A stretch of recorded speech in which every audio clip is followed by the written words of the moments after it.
everyone. I hope that you all are doing great. And today we will start our new lesson, that is process of the staffing.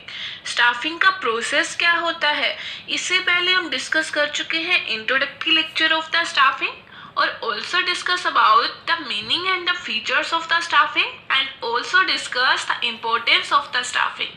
आज के इस lesson में हम discuss करने वाले हैं process क्या होता है स्टाफिंग का, कौन कौन से स्टेप इन्वॉल्व होते हैं स्टाफिंग के अंदर. Let us start.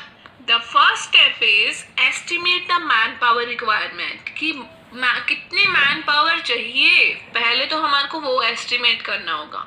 उसके बाद हम जितना हमें चाहिए उतना हम क्या करेंगे, रिक्रूटमेंट करेंगे. उनके बाद रिक्रूटमेंट निकाली तो उसके बाद हम क्या करेंगे, सिलेक्शन करेंगे. सिलेक्शन के बाद हम प्लेसमेंट और इंडक्शन करेंगे. आफ्टर दैट उनको ट्रेनिंग प्रोवाइड करेंगे. उनके बाद ट्रेनिंग मिलने के बाद परफॉर्मेंस अप्रेजल करेंगे, परफॉर्मेंस इवेल्युएट करेंगे, देन करियर प्लानिंग करेंगे और प्रमोशन करेंगे. उसके बाद उनको कॉम्पनसेशन प्रोवाइड करेंगे. ठीक है, ये सभी स्टेप्स इंक्लूड होंगे किसके अंदर, बताइए, स्टाफिंग के प्रोसेस के अंदर. Let us start one by one. हम इनको डिटेल में डिस्कस करते हैं कि स्टाफिंग प्रोसेस में जो जो चीज़ें इंक्लूड होती हैं. First is the estimating the man power requirement. First step होता है स्टाफिंग का कि हमारे को क्या है, मैन पावर की रिक्वायरमेंट की नीड्स है, मीन्स एस्टिमेट करना है हमारे को कि इस कंपनी के अंदर कितनी मैन पावर चाहिए. At the first step of the staffing is need for required number of the employees is estimated, कि कितने number of employees की जरूरत है कंपनी के अंदर. ये हमारा फर्स्ट स्टेप होता है स्टाफिंग का. At the time of determining the number of person requirement, the possibilities regarding the internal positions, retirement, resignation, dismiss are also taken in the consideration. हम जब ये देखते हैं कि कितनी मैन पावर की रिक्वायरमेंट है तो हमें ये चीज़ें भी कंसीडर करनी है कि कितना को हमारे को इंटरनल प्रमोशन देना है, कितने एम्प्लॉयज़ रिटायर होने वाले, कितने एम्प्लॉयज़ ऐसे हैं जो रिज़ाइन कर देंगे कंपनी को. ये सारी की सारी बातें हमें ध्यान रखनी है जब हम एस्टिमेट करेंगे कि कितनी मैन पावर हमें रिक्वायर्ड है कंपनी के अंदर. ठीक है, ये सारी थिंग्स भी हम हमारे माइंड में कंसिडरेट करेंगे. लाइक एज द रेजिग्नेशन कितने एम्प्लॉयज ने देना है, रिटायरमेंट कितने की होने वाली है, कितने को इंटरनल प्रमोशन देना है. All things are helpful to estimate the man power requirement. Next is the recruitment. इसके अंदर इन्वॉल्व होता है कि वो अट्रैक्ट कर सके और स्टिमुलेट करें क्वालिफाइड कैंडिडेट्स को कि वो अप्लाई करें जॉब के लिए. रिक्रूटमेंट के अंदर इन्वॉल्व होते हैं कि वो अट्रैक्ट करता है और स्टिमुलेट करता है क्वालिफाइड कैंडिडेट को कि वो एम्प्लॉय अप्लाई करें जॉब के लिए. इसका मतलब होता है कि हम आइडेंटिफाई करेंगे different sources of man power availability. Means या तो हम इंटरनली एम्प्लॉयज़ को सर्च करेंगे या हम एक्सटर्नली सर्च करेंगे कि जिससे कि हमारे को वेरियस पोजीशंस के लिए एप्लीकेंट मिले और वो सूटेबल एप्लीकेंट्स हो. ठीक है, that is called the recruitment. Recruitment is a positive process. Okay, the next is the selection. Selection एक ऐसा प्रोसेस है जिसके अंदर हम चूज करते हैं बेस्ट कैंडिडेट जो कि जॉब पोजीशंस को फुलफिल करता है. That is called the selection. और सिलेक्शन को हम नेगेटिव प्रोसेस बोलते हैं, बट रिक्रूटमेंट को हम कैसा प्रोसेस बोलते हैं, पॉजिटिव. पॉजिटिव हम प्रोसेस क्यों बोलते हैं, क्योंकि इसके अंदर सभी एप्लीकेंट्स हैं, वो जैसे जो भी क्वालिफाइड एप्लीकेंट्स हैं वो सारे के सारे अप्लाई करते हैं. लेकिन सिलेक्शन में उन्हीं का सिलेक्शन होता है जो कि बेस्ट कैंडिडेट होता है और जो उस जॉब की पोजीशन को राइट वे से फुलफिल कर रहा होता है, उसके रिक्वायरमेंट को फुलफिल कर रहा होता है. That is called the selection. Means हम राइट कैंडिडेट को चूज कर लेते हैं, हम बाकी के कैंडिडेट्स को हम छोड़ देते हैं. That is it is called the negative process and recruitment is the positive process. Recruitment में तो सभी ने अप्लाई किया ना, जैसे बैंकिंग एग्जाम्स होते हैं, फॉर्म तो सारे ही फिल करते हैं, लेकिन जो एग्जाम क्लियर करता है सिलेक्शन तो उसी का ही होता है ना. तो सिलेक्शन किस टाइप का प्रोसेस हुआ, negative process. As more number of the candidates are rejected, ज़्यादातर जो कैंडिडेट्स होते हैं वो रिजेक्ट हो जाते हैं एक स्टेज के ऊपर. And then the number of candidate, और कुछ एक नंबर ऑफ कैंडिडेट हैं वो सिलेक्ट होते हैं. That is called the selection.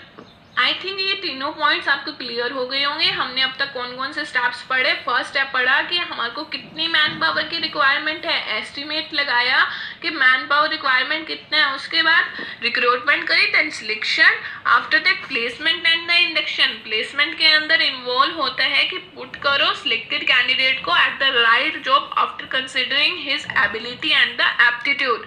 Placement के अंदर इन्वॉल्व होता है कि सिलेक्टेड जो कैंडिडेट है ना, उसको राइट जॉब के ऊपर उसकी एबिलिटी और एप्टीट्यूड के अकॉर्डिंग उसके राइट जॉब के अंदर उसको पुट करो। After placing the candidate on their job, induction begins. जब प्लेस हो गया कैंडिडेट अपनी जॉब के ऊपर, उसके बाद उनका इंडक्शन कराएंगे, मीन्स ओरिएंटेशन कराएंगे, उनको इंट्रोड्यूस कराएंगे कि कंपनी की पॉलिसीज क्या हैं, प्रोसीजर्स क्या हैं, क्या क्या रूल्स हैं, क्या क्या मेडिकल और ट्रांसपोर्ट फैसिलिटीज प्रोवाइड करती है। That is called the induction. It includes introducing और ओरिएंटेशन ऑफ द एम्प्लॉय। क्या इन्वॉल्व होता है इसके अंदर कि इंट्रोड्यूस कराना, ओरिएंटेशन कराना एम्प्लॉयज का ऑर्गेनाइजेशन के अंदर, और फैलो एम्प्लॉयज को भी कभी ओरिएंटेशन कराना और इन्फॉर्म करना कि उनके वर्किंग आवर कितने हैं, किस टाइम पे कितने, मतलब 10 to 6 काम करना है, क्या वर्किंग आवर्स हैं, उससे ओरिएंटेशन कराना। मीन्स उनको सारा का सारा इंट्रोड्यूस कराना एम्प्लॉय को कंपनी के रूल एंड रेगुलेशन से, वर्किंग आवर्स से, और टी ब्रेक बताना कि इस टाइम होता है, लीव की ये रूल है, मेडिकल और ट्रांसपोर्ट फैसिलिटीज ये है। मीन्स सब कुछ एम्प्लॉयज को इंट्रोड्यूस कराना। That is called the induction और is also called the orientation. ठीक है। Next is the training. Training का मतलब होता है कि ऐसा प्रोसेस एजुकेशन का जो कि सिलेक्टेड हुए एम्प्लॉय, उनकी जो एम्प्लॉय सिलेक्टेड हो चुके हैं ना, उनको उनके स्किल्स को इंक्रीज करना, और कि जिससे कि वो जॉब को एफिशिएंटली वे से हैंडल कर सके। कई मेथड्स होते हैं ट्रेनिंग की जो कि स्किल्स को एनहांस करते हैं, स्किल्स को इम्प्रूव करते हैं। That is called the training.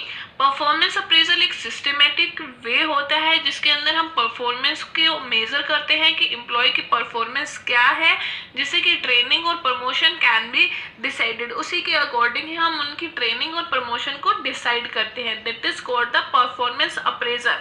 Means इसके अंदर हम सिस्टमेटिक वे से एक एम्प्लॉय की परफॉर्मेंस को मेजर करते हैं, और ट्रेनिंग उनको इसलिए देते हैं कि जो एम्प्लॉयज हैं उनके स्किल्स हैं वो इंक्रीज हो सकें और वो अच्छे से जॉब को हैंडल कर सके। ठीक है, इसलिए समझ आ गया आपको ट्रेनिंग क्या काम करती है, स्किल्स को इंक्रीज करती है एम्प्लॉय की। परफॉर्मेंस अप्रेजल में एक सिस्टमेटिक वे है जिससे कि हम परफॉर्मेंस है जो एम्प्लॉय की उसको मेजर करते हैं और देखते हैं कि ट्रेनिंग चाहिए या प्रमोशन प्रोवाइड करना है एम्प्लॉय को, वो हम डिसाइड करते हैं। Next is the career planning and the promotion. Employees these days have a lot of aspirations about their career. The organization must plan the clear-cut promotional policies so the employees are motivated.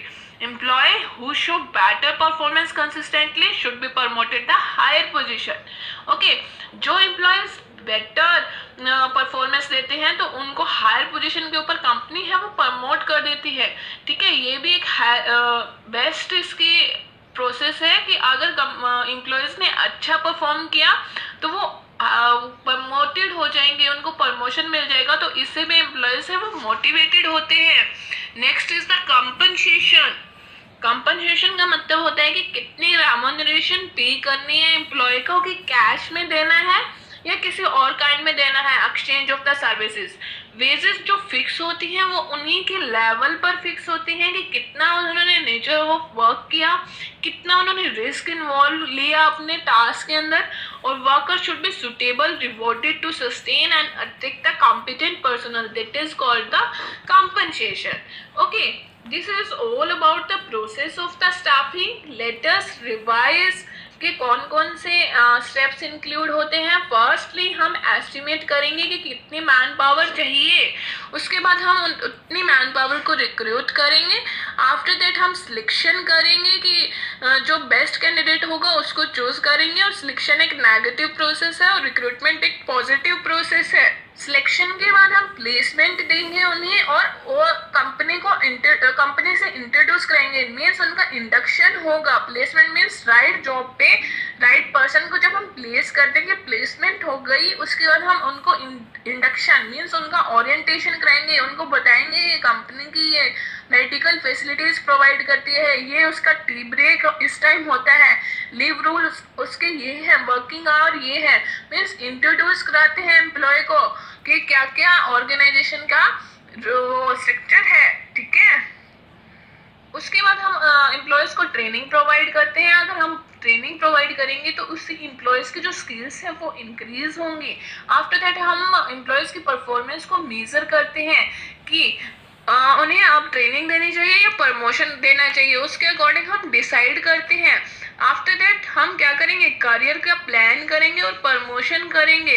Career planning means अगर एक employees अच्छा perform कर रहा है तो उसको promotion देंगे और इससे एम्प्लॉयज़ भी मोटिवेट होंगे। आफ्टर दैट कंपनसेशन सेशन का मतलब है कि हम रेमुनरेशन देंगे एम्प्लॉयज़ को। उसमें क्या इंक्लूड होगा कि वर्कर है अगर सुटेबली रिवॉर्ड दे रहे हैं तो जो कॉम्पिटेंट पर्सनल्स हैं वो अट्रैक्ट होंगे, ठीक है। This is all about the staffing process. Next lesson में हम डिस्कस करेंगे स्टाफिंग और ह्यूमन रिसोर्स मैनेजमेंट में क्या कनेक्शंस है। Okay, and please rate, review and share my lessons and also follow my profile. Thank you.